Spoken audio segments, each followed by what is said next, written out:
అయితే ఇంకొకటి ఏంటంటే ఇప్పుడు రాష్ట్రాలకు సంబంధించిన ఎంప్లాయీలు కూడా ఉంటారు. దేశం సెంట్రల్ గవర్నమెంట్ ఉంటారు, రాష్ట్రాలకు సంబంధించిన వాళ్ళు ఉంటారు. మరి ఈ పెన్షన్ అనేది కేవలం సెంట్రల్ గవర్నమెంట్ వాళ్ళకే వర్తిస్తుందా, రాష్ట్ర ప్రభుత్వాల ఎంప్లాయీస్ కూడా వర్తిస్తుందా, ఎట్లా ఉంటది? ఇప్పుడు కేంద్ర ప్రభుత్వం నిర్ణయం చేసి ఎవరైతే పే కమిషన్ పరిధిలో ఉంటారో వాళ్ళకి ఇది వర్తిస్తుంది, పరిధిలో లేని వాళ్ళకి పెన్షనర్స్ కి పెన్షన్ రివిజన్ జరగదు అది చెప్పింది.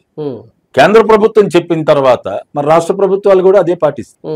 ఎందుకనంటే కేంద్ర ప్రభుత్వం ఒక ఫెసిలిటీని తీసేసిన తర్వాత కేంద్ర ప్రభుత్వ ఉద్యోగులకి నార్మల్ గా ఇప్పుడు అన్ని డబుల్ ఇంజిన్ సర్కార్లు గాని లేదు ఇతర ప్రభుత్వాలు గాని ఆ ప్రభుత్వాలు కూడా ఇవే బాటలో ఉంటాయి. కానీ ఇక్కడ ఇంకోటి తేడా ఉంది. వాళ్ళకి కేంద్ర ప్రభుత్వ ఉద్యోగుల్లాగా రాష్ట్ర ప్రభుత్వాలకి 10 ఏళ్లకు ఒకసారి జరగవు. వీళ్ళు పే రివిజన్ కమిషన్ అంటారు, పిఆర్సీలు అంటారు. మన తెలంగాణలో కూడా ఉంది అది పిఆర్సీ. 5 ఏళ్లకు ఒకసారి. ఆ 5 ఏళ్లకు వచ్చినప్పుడు కూడా మరి ఇదే ప్రయత్నం రాష్ట్ర ప్రభుత్వాలు కూడా చేయొచ్చు. అందువల్ల ఇది చాలా సీరియస్ గా తీసుకోవాల్సింది. ఎందుకనంటే కేంద్ర రాష్ట్ర ప్రభుత్వ పెన్షనర్లు తీసుకుంటే దేశవ్యాప్తంగా సుమారు 2 కోట్ల మంది ఉంటారు. 2 కోట్ల మంది. కేంద్ర ప్రభుత్వం మొన్న 2% డిఏ పెంచింది కేంద్ర ప్రభుత్వ ఉద్యోగులకి. అందులో స్పష్టంగా ఇచ్చారు కేంద్ర ప్రభుత్వ ఉద్యోగులతో పాటు కేంద్ర ప్రభుత్వ పెన్షనర్లకు కూడా ఇస్తున్నామని 1/1/2025 నుంచి 2% డిఏ ఉద్యోగులకి డియర్నెస్ రిలీఫ్ పెన్షనర్లకి అని చెప్పారు. అందులో స్పష్టంగా ఇచ్చారు 66.55 లక్షల మంది కేంద్ర ప్రభుత్వ పెన్షనర్లు ఉన్నారు. ఇందులో 100 సంవత్సరాలు నిండిన వాళ్ళు కూడా ఉన్నారు. 100 సంవత్సరాలు నిండిన వాళ్ళు కూడా ఉన్నారు.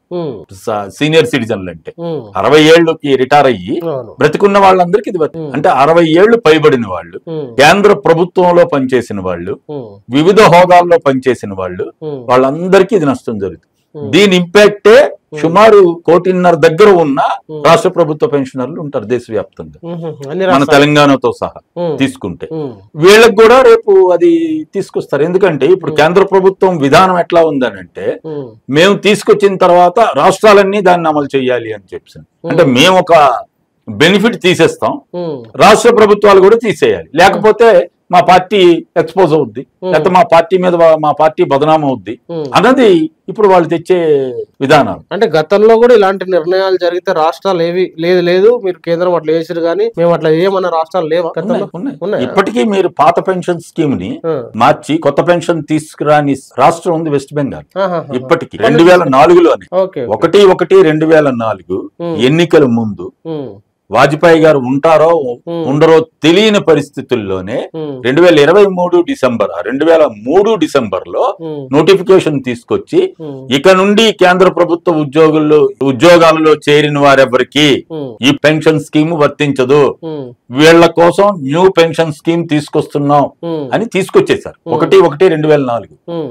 అది తీసుకొచ్చిన తర్వాత ఇప్పుడు మీకు అన్ని రాష్ట్ర ప్రభుత్వాలు వెస్ట్ బెంగాల్ తప్ప అన్ని రాష్ట్రాలు ఇప్పుడు పాత పెన్షన్ మార్చేసి కొత్త పెన్షన్ లోకి వచ్చారు.